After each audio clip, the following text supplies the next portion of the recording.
Hey everyone, and welcome back. Today we're going to be taking a deep dive into a political situation that's got everyone talking. It's one of those situations that really highlights just how important tradition and rules are, especially when you throw some serious political maneuvering into the mix. And where's all this drama unfolding? We're heading over to Andhra Pradesh, where things have been, well, let's just say a little less than peaceful after their latest election. Yeah, definitely. The recent election has certainly shaken things up quite a bit.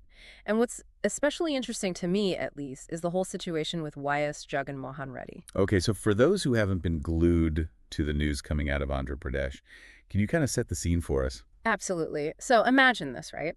You're Jagan Mohan Reddy, and not that long ago, you were at the top, leading the entire state as chief minister. Talk about a dream job, right? The top spot calling the shots. Exactly. But now, well, fast forward to today, and he's in this position where he's actually struggling just to be recognized as a prominent opposition figure. It's quite a fall from grace, you could say. It's almost like going from a five-star penthouse to like a tiny basement apartment.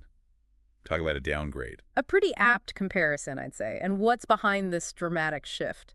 It all comes down to one thing: numbers. Oh, I knew those numbers were going to come into play.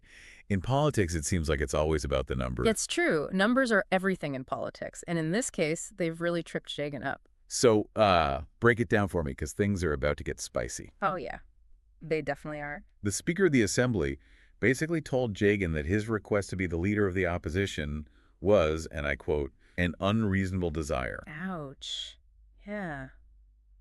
That's got to sting a little bit, right? More than a little, I'd say. So what's the backstory here? Why is this particular role, the leader of the opposition, such a big deal? And how do these all-important numbers factor into all of this? All right, so let's start with the leader of the opposition, or LO for short. This isn't just some, like, honorary title they hand out to whoever came in second place. More than just the consolation prize. Much more.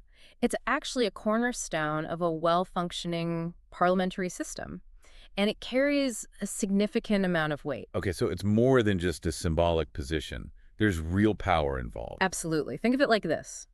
The LoP is a counterbalance to the chief minister's power. They're responsible for holding the government accountable. They lead the charge in debates, scrutinize policies, and offer an alternative perspective, you know? Like, they become the voice of all the people who didn't vote for the ruling party. So it's a crucial role for ensuring checks and balances in a democracy. Yeah. Okay, that makes sense. But why was Jagan denied this position? It sounds like it has something to do with the number of seats his party holds in the assembly.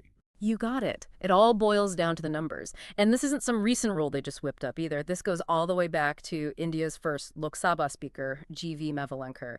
He established this really important precedent. To even be considered for the low-P position, your party needs to hold at least 10% of the total seats in the assembly. So we're talking about a foundational principle of the Indian parliamentary system, not just some random rule they pulled out of a hat. Exactly. And the current speaker in Andhra Pradesh, he was adamant about upholding this rule. He made it crystal clear that personal preferences or past titles, those don't hold any weight here. It's all about maintaining a level playing field and ensuring the integrity of the system. So even though Jaggo San was the chief minister before, that doesn't give him a free pass. Nope, no free passes here. The speaker argued that making exceptions, even for a former chief minister, sets a really dangerous precedent. Like, it could lead to accusations of favoritism and weaken the entire system. People would start claiming inconsistency and unfairness. It would just cause chaos. So it's about protecting the overall system, not just this one specific instance. I get it. But I'm still stuck on this whole 10% rule. Why that specific number? Is there a logical reason behind it? Or is it purely based on tradition? It's actually a pretty clever connection when you think about it. You see, that 10% threshold is directly tied to this concept called quorum. Quorum. Okay, remind me, what's a quorum again? It's one of those terms that I always forget. Don't worry, it happens to the best of us.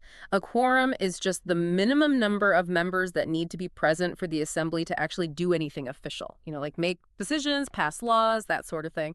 And guess what? The quorum is also set at 10% of the total seats in the assembly. I see where you're going with this. They're connected. Exactly. It's no coincidence. By requiring the LoP's party to have at least enough members to meet the quorum, it guarantees they represent a substantial portion of the assembly and, by extension, the people. It's not just about having a voice. It's about having a voice that carries some serious weight. Precisely. And it ensures the LoP can effectively hold the government accountable. They're not just a symbolic figurehead. They're a real force to be reckoned with. Now, let's bring it all back to what's happening in Andhra Pradesh.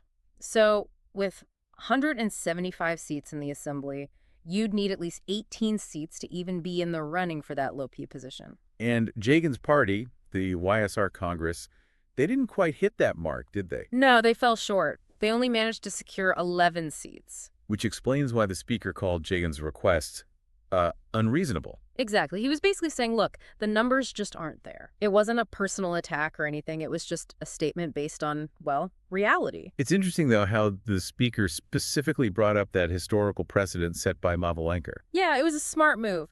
By referencing that, he was basically saying, look, I'm not making this up. This rule has been around forever, and it applies to everyone. Like, don't shoot the messenger. I'm just following the rule. Exactly. It was a way to protect himself from any accusations of bias, It makes sense. So what about the other parties in the assembly?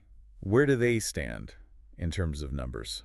Well, the Telugu Desam party, the TDP, they're the ones holding the majority. A huge majority, actually. They definitely cleaned up in this election, didn't they? They did. They won a landslide victory with 135 seats. Wow. So they're definitely not in the running for LoP, right? Since they're the ruling party. Right. The LoP is specifically the leader of the opposition, not the party in power. Makes sense. What about the other parties, though? Didn't they have a couple more? Yeah, you've got the Jana Sena party with 21 seats, and then the BJP trailing a bit with only 8. So Jagan's party actually holds the fewest seats out of all the parties in the assembly. That's right. Talk about a turn of events. He went from leading the state to having the smallest party. It's kind of crazy how quickly things can change in politics, isn't it? It really is. But this situation also shows just how much power rests in those numbers. They determine who gets to call the shots, who can influence policy, and, well, in this case, who's eligible for certain positions. It's all about the numbers. Well, speaking of navigating this whole system, there were some reports that the High Court might get involved in this LoP situation. What happened there? Ah, yes, those reports. It seems like people got a little ahead of themselves. While Jorgen did file a petition with the High Court, it was kind of a preemptive move. So they hadn't actually made a decision on anything yet? Not at all. The court hadn't even officially accepted the petition, let alone issued any orders about his LoP status. It sounds like there was a lot of speculation, maybe some wishful thinking on Jorgen's part. Yeah, probably. The media tends to jump on these things, especially when there's drama and big names involved. Drama sells! Exactly. But the bottom line is, as of right now, the Speaker's decision stands. The High Court hasn't stepped in to change anything. So where does all of this leave Jorgen politically? Is this a major setback for him?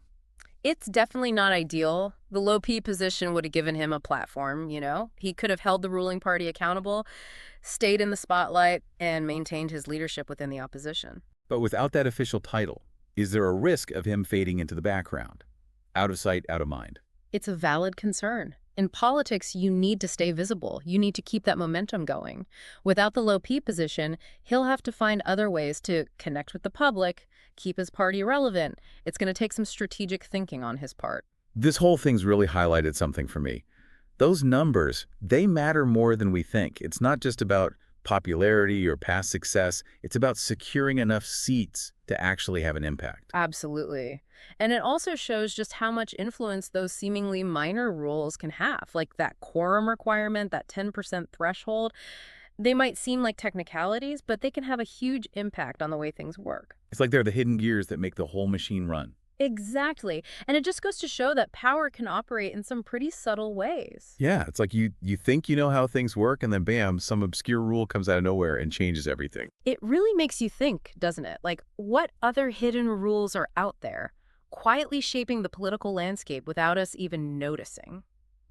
So, taking a step back from all this, what's the big takeaway from this whole situation in Andhra Pradesh?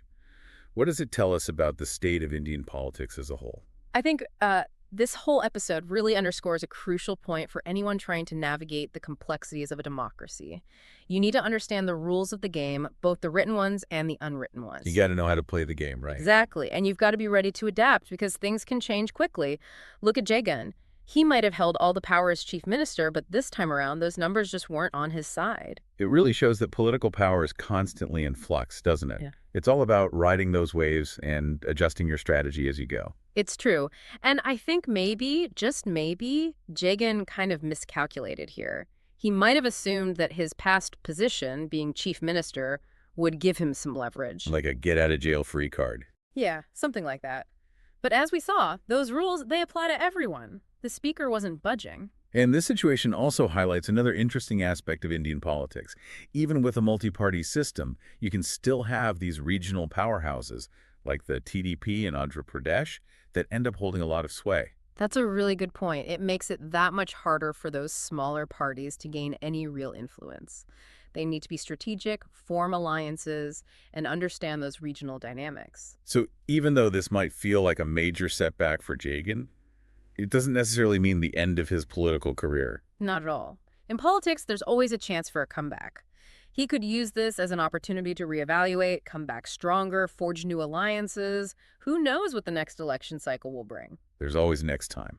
So for our listeners out there who've been following this whole saga, what's the main takeaway? What's the one thing they should remember? At the end of the day, it all boils down to this.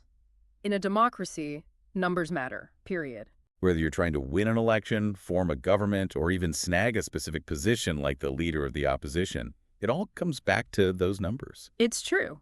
Every vote counts, and you need that solid base of support if you want to achieve anything in politics.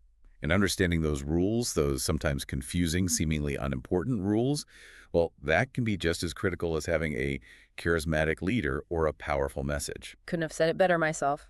Those rules might seem boring, but they really do shape the political landscape. They often determine who wins and who loses in this high-stakes game of politics. Well, folks, that's a wrap for this deep dive into the wild world of Andhra Pradesh politics. Thanks for joining us. It's been quite a ride. It has. And remember, stay curious, stay informed, and keep those critical thinking caps on. You never know when some obscure political rule might pop up and change the game entirely. Couldn't agree more. Until next time, keep exploring and keep asking those tough questions.